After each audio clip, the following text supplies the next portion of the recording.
the doll that started it all. Hello everyone, and welcome back to another video. This month, we're going to be talking about Chucky the doll and his first kill.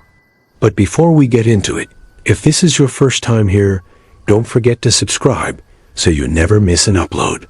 On January 9th, 1988, Child's Play was released in theaters. This slasher film would go on to spawn 6 sequels over the next decade.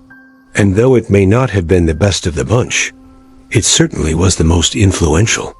Child's Play introduced us to Charles Lee Ray, aka Chucky, the doll possessed by the soul of a serial killer. The film begins with a group of thieves robbing a toy warehouse. One of the thieves, named Phil, discovers a hidden room where he finds a magical amulet said to hold great powers. He pulls the amulet from its pedestal, which triggers a security laser to activate, setting off the alarm and causing chaos throughout the warehouse. Phil manages to escape with the amulet, but he is soon killed by members of the mafia who want the artifact for themselves. Before he dies, he hides the amulet inside of a good guy doll and drops it down a sewer grate. A young boy named Andy Barclay lives across the street from the sewer, and one day he discovers the doll.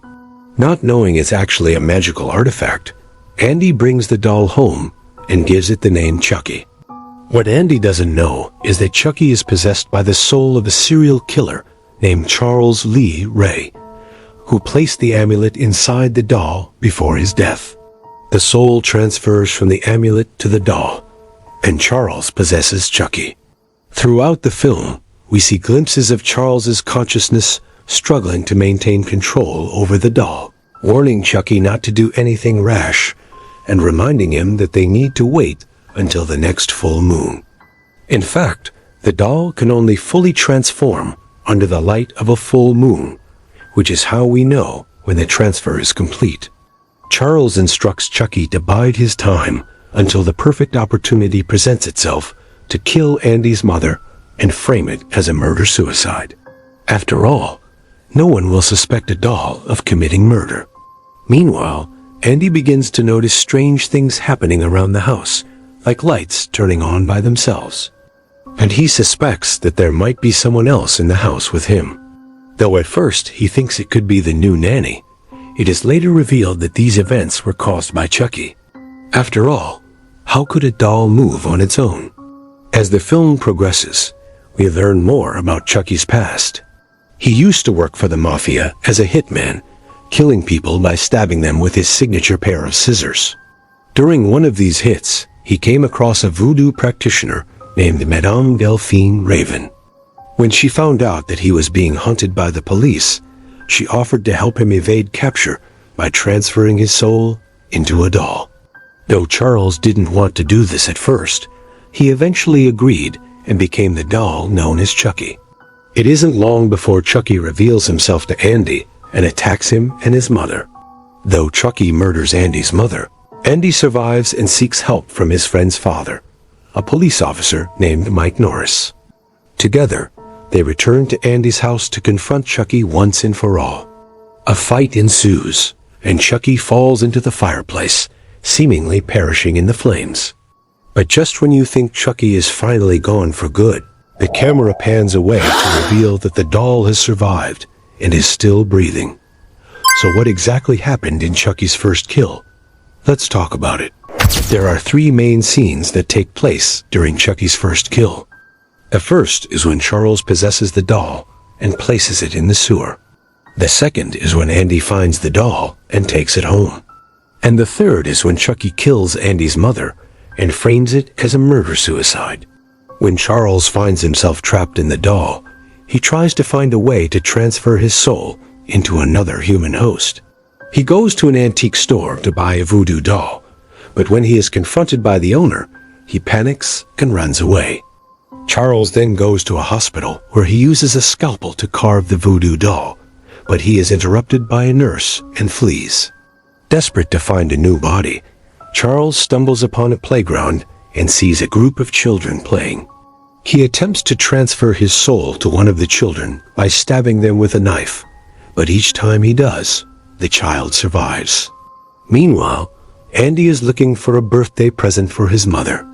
He is walking through the same playground when he comes across a good guy doll and decides to buy it for her. Unbeknownst to Andy, this is the exact same doll that Charles tried to use as a vessel. After Charles failed to transfer his soul into any of the children, he retreated to the sewer and waited for the full moon, hoping that the lunar energy would help him complete the transfer. But before he could do so, the doll was pulled from the sewer and taken to Andy's house. At first, Andy's mother wasn't too keen on the idea of having a doll in the house, but she eventually relents. That night, Charles's soul transfers into the doll, and he awakens with a vengeance.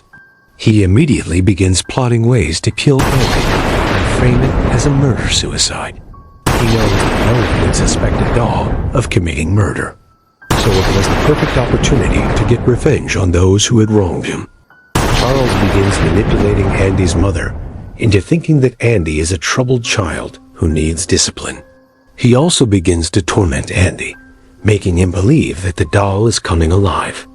Eventually, Charles convinces Andy's mother that the best thing for Andy is to lock him in the basement until he calms down. Of course, Charles's real intention is to isolate Andy from everyone so he can easily kill him without interruption. As Andy sits alone in the basement, Charles taunts him from above, pretending to be the voice of reason.